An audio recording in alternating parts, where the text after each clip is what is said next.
Blindspot Season 3, Episode 8, City Folks Under Wraps. So this episode counts as the mid-season finale for the show. Definitely a crazy ending, which of course we will get to at the end of this review. But the episode as a whole, definitely awesome.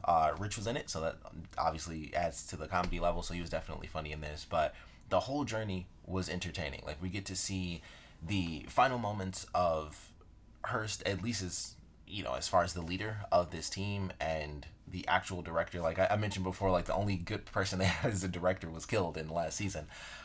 So the team has to go through this whole process. Rich, of course, is the one, he's outside of the team. So Hurst goes to him and is like, all right, well, I need you to, crack this laptop and figure out what's on here. And he knows something's up. So he goes to the team and is like, well, she's, framing Patterson. So I don't know why she put it on Patterson, which I thought was interesting. But Patterson has to go on the run, and, they can't put the building on lockdown, and all the they're trying to do everything they can to save Patterson. Reed has to he basically saved himself, which I thought was really cool. He does it at the beginning, which kind of recaps the end of the last episode, where he says, I don't know what's going on with my team. I feel they might be compromised. So he found a great way to kind of just keep himself on the same level as hers, where she's like, I think we should watch each other's backs. And it's like, okay, deal.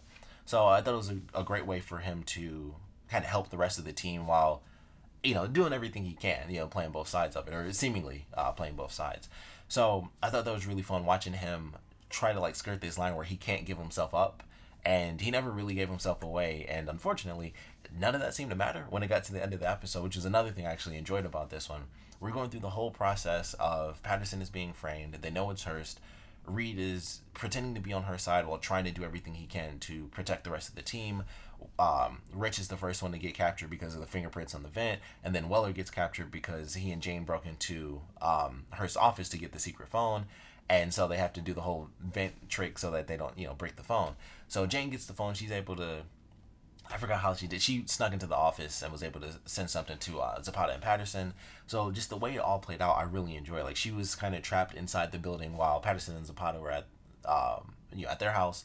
So I was loving the way it was planned out with the pacing, where it's like, all right, well, they're managing to survive while being surrounded by people, going up against them, whether it's Hurst, who is straight up dirty, the other two agents who we find out are dirty towards the end of the episode, or everyone else who has no idea that, they're actually the good guys and Hurst is the dirty one. So they're up against everything. And I love the way it was planned out, and, they have it, kind of, they keep, building up where everybody keeps getting captured. So I love the way it was playing out, where they have to just kind of hold on, just do everything they can, hold on for one extra little second and get that last little bit of information out there. So I love the pacing for this episode, how, like I said, slowly the team was getting captured. Everyone that was there, at least, was getting captured. And it was fun watching that play out. And then, of course, we have the second storyline in this episode, which was Roman still doing something. No real clues. Obviously, we find out by the end of the episode. I think it was halfway through, actually.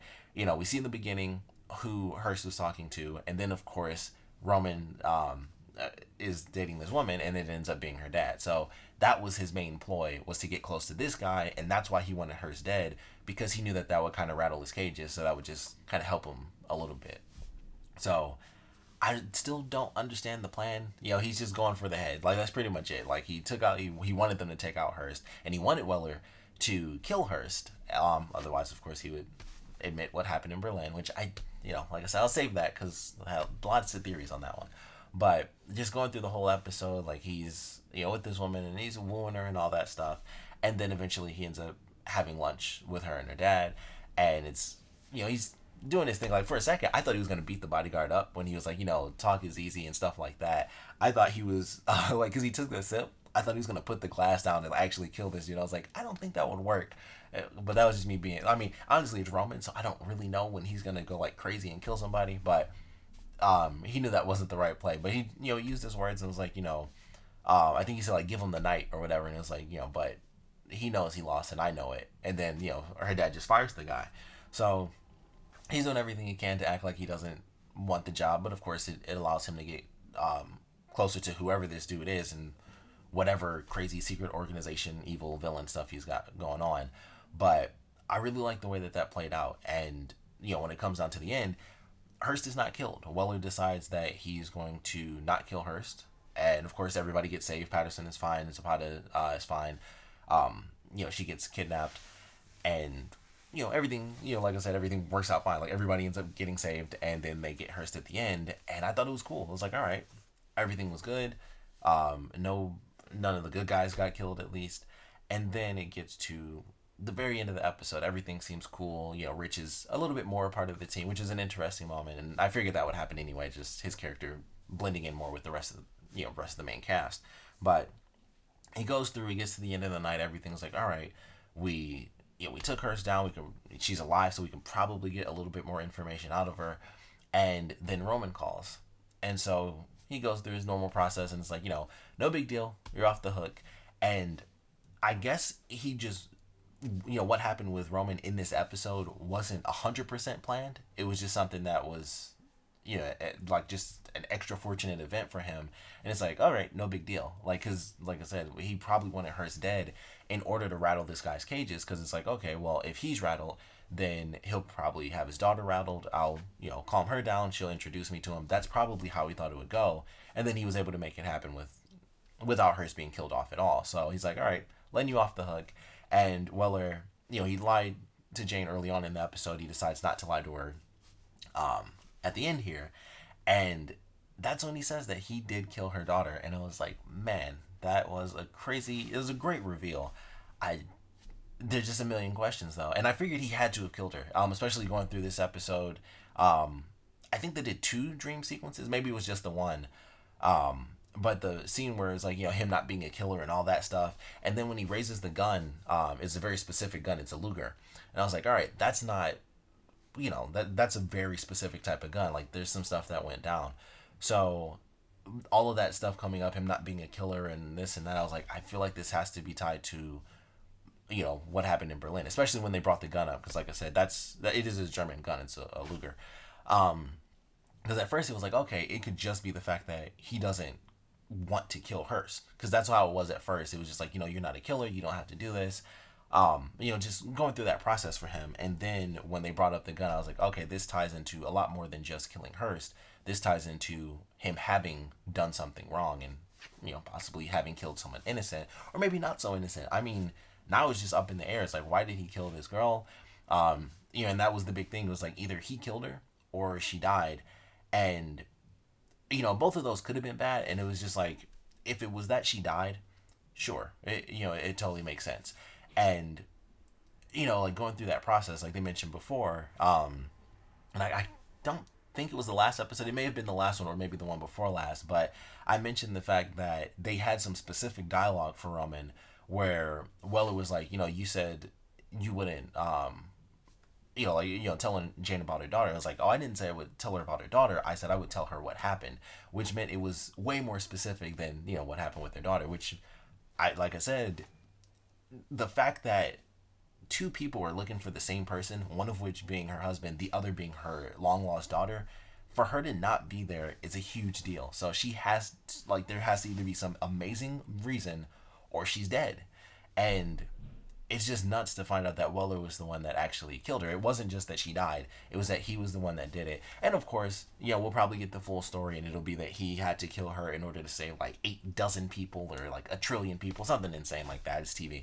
But it's still nuts. I mean, just him saying it was like, Jane knew he was hiding something, and it's like, look, I just have to tell you, I don't want you looking for your daughter because you won't find her because I killed her. So I don't know what the story is going to end up being, or in general, I just don't know what in the world we should honestly expect from that. But I'm super excited for the show to come back. I think it only comes back in 2 weeks. So technically this is the mid-season finale, and we're coming back really soon.